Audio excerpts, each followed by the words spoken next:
नमस्कार, मैं आदित्य उपाध्याय। आप देख रहे हैं सिटी खबर बिहार। अभी मैं बक्सर में मौजूद हूँ। हमारे बीच रीना शर्मा जी, जो कि पहले से एक इनका ट्रस्ट चलता है और जगजननी ट्रस्ट, और साथ में जन स्वराज पार्टी का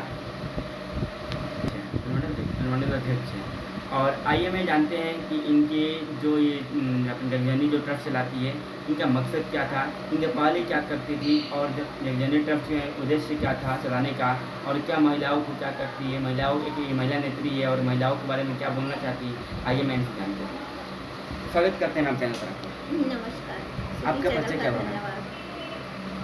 मैं रीना शर्मा, जन सुराज से अनुमंडल अध्यक्ष। मैम, आप जब ये आपका ट्रस्ट क्या था और आप सोचे कि देख रहे हैं कि आप बहुत अच्छा प्रोग्रेस कर रही है, आप एक एनजीओ ट्रस्ट चला रही है, जो जनरल ट्रस्ट है, आपका ये मकसद क्या आया, क्या ऐसे मूल उद्देश्य है कि आप ट्रस्ट चलाइए? देखिए, महिलाओं को कमज़ोर, बेबस, लाचार, बेरोजगारी से जो तंगी मैं देखती हूँ, मेरे पास बहुत सारी महिलाएं आती हैं, तो इन सब चीज़ों को बारे में कहती हैं, रोती हैं, गिलाती हैं कि मैम थोड़ा सा हमें कुछ काम दिलवा दीजिए। तो इस चीज़ को मैं देख रही हूँ गहराई से कि नहीं, महिलाएं बहुत लाचार हैं। तो इस लाचारी को कैसे दूर किया जाए? तो जो शिक्षित नहीं है, जो सशक्त नहीं है, तो हमने ट्रस्ट को लेकर के हर वर्ग की महिलाओं को, हर धर्म, जाति, व्यक्ति विशेष से ऊपर उठ करके हर वर्ग की महिलाओं को मैंने अपने सक्षम के अनुसार रोजगार पूरक कोर्स चला करके उन्हें प्रशिक्षण दे करके और उन्हें रोजगार से जोड़ने का काम प्रदान करती हूँ। क्या मैम ये महिलाओं के लिए, ये लड़की लोग के लिए भी है या लड़का लोग के लिए भी है? देखिए, हमारे पास तो वैसे ज़्यादा महिलाओं का ही टीम है, महिलाएं ही आती हैं, बट लड़कियों के लिए कंप्यूटर कोर्स है, उसमें लड़के भी आते हैं और लड़का लड़की, आजकल की युवा युवती जो भी हैं, सभी लोग कंप्यूटर सीख करके और कहीं ना कहीं जैसे कि मॉल हो गया, आपको ऑफिस हो गया, कहीं पे बहुत सारी जगहों पे स्कूल हो गया, तो इस तरह से कहीं ना कहीं जा कर के जॉब कर रहे हैं। तो मैम आपके पास तो एडमिशन का कुछ चार्ज होगा ना, जैसे आप जो ट्रस्ट चलाती है देखिए, एडमिशन के नाम पर तो बहुत ही कम फीस है। जैसे कि आजकल के बच्चे जो गरीब दल है या अमीर, सभी के लिए एक समान है। जैसे कि एडमिशन के नाम पर सिर्फ 3 मंथ के लिए 1100 रुपया लगता है, 6 मंथ का 3500 लगेगा। इसी तरह से हम लोग चलाते हैं, एक साल का, ताकि बच्चे, सभी बच्चे, हर घर के, हर वर्ग के बच्चे यहाँ पर पढ़ाई कर सके, उतना उचित पैसा लिया जाता है। मैम जब आप ये करती है तो इसके साथ आप जन स्वराज पार्टी ज्वाइन क्यों की, और ज्वाइन करने का क्या आपका मुख्य उद्देश्य होगा?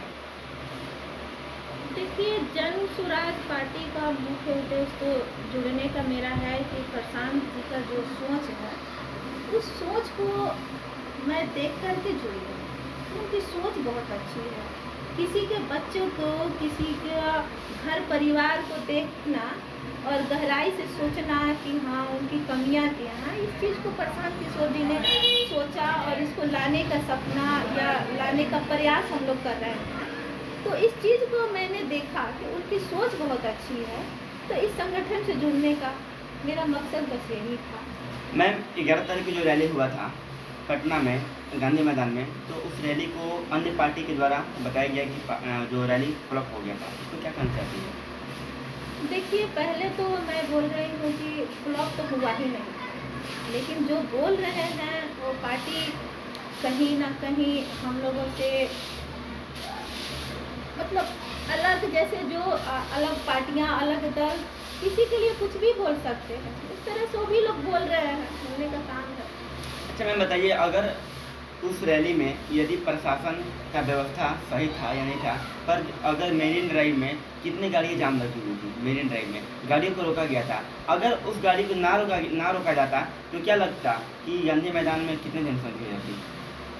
देखिए, वैसे तो हमारी जनसंख्या 10 लाख से ऊपर का था, लेकिन इतनी गाड़ियां रोकी गई हैं, मरीन ड्राइव हो या फिर हर मोड़ पे रोकी गई हैं। प्रशासन की लापरवाही बहुत थी वहाँ पे। प्रशासन तो जो वहाँ पे प्रशासनिक व्यवस्था थी ना, वो बहुत खराब थी और हमारी बहुत सारी गाड़ियों को रोकी गई। इसके चलते रैलियों में हमारे प्रोग्राम में लोग नहीं पहुँचे, लेकिन फिर भी हमारी प्रोग्राम बहुत अच्छे से सक्सेस हुआ और अच्छे से हुआ। मैम, प्रशांत किशोर जी का 5 मुख्य वादा हैं, क्या उस वादा में आपको कौन सा वादा पसंद आया? देखिए, वैसे तो मैं महिलाओं के ऊपर ही काम करती हूँ कि महिलाओं को शिक्षा और सशक्त बनाना, उनकी सुरक्षा प्रदान करना, उनको रोजगार से जोड़ना, ये मेरा मुद्दा है। और आज प्रशांत किशोर जी महिलाओं के लिए ऊपर काम कर रहे हैं, उनके बारे में सोच रहे हैं कि जो कि पेंशन के बारे में सोच रहे हैं। जहाँ बताइए नीतीश जी 400 रुपया दे रहे हैं, 400 रुपया में क्या होने वाला है? वो अपना घर चला सकते हैं क्या? तो हम लोग को कैसे घर चलेगा? तो प्रशांत किशोर जी ने उस बारे में सोचा, कम से कम 2000 रुपया देने का वादा किए हैं और वो जरूर पूरा करेंगे। तो इस तरह से महिलाओं को सोच रहे हैं, तो बहुत अच्छा कार्य कर रहे हैं। यहाँ तक कि सामूहिक पेंशन भी देने के लिए सोच रहे हैं, ऋण को कम करने में। जैसे कि यहाँ पे तो अभी भी ये जो गवर्नमेंट में नगर परिषद से हम लोगों को 1% मंथली लगती है, उसमें वो 4% ईयरली कर रहे हैं। तो बहुत अच्छी काम कर रहे हैं ताकि महिलाओं को इस तरह से रोजगार करने का मौका भी मिल जाएगा। मैम, शिक्षक लोग क्या करना चाहती है? बिहार में शिक्षा का तो बहुत ज़्यादा भ्रष्टाचार हो गया है, शिक्षा नहीं हो रहा है, इसलिए भी क्या करना चाहिए? देखिए, शिक्षा अगर ध्वस्त नहीं होता तो बच्चे बाहर नहीं जाते पढ़ने के लिए। अगर यहाँ अच्छा कॉलेज, अच्छे स्कूल नहीं होते तो बच्चे बाहर कैसे निकलते?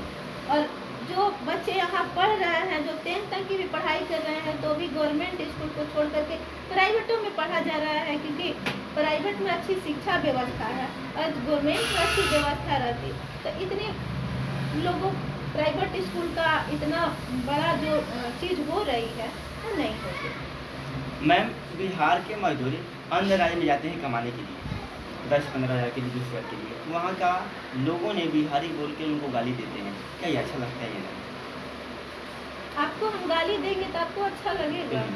नहीं लगेगा। आज हमारे बिहार का नाम था इतना, ये नालंदा विश्वविद्यालय, बहुत लोग पहले पढ़ने बिहार में आते थे, कमाने बिहार में आते थे, पर्यटक बिहार में थे। लेकिन आज की व्यवस्था ऐसी हो गई है कि लोग यहाँ से पलायन कर रहे, अपने घर परिवार, वृद्ध माँ बाप को छोड़ करके, अपनी पत्नी को छोड़, अपने बच्चों को छोड़ करके बाहर मजबूरी में कमाने के लिए जा रहे हैं।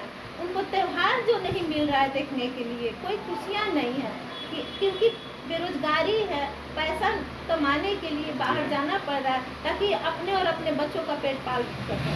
तो इसके लिए अगर हमारे बिहार में ऐसी कंपनी आ जाती, उद्योग धंधा आ जाता, तो बाहर जाने का नतीजा ही नहीं रहता। क्या मैम आप चाहती है कि हमारे नीतीश जी को आपकी बार बिहार से ना करके प्रशांत किशोर जी को बिहार में सरकार बनाया जाए?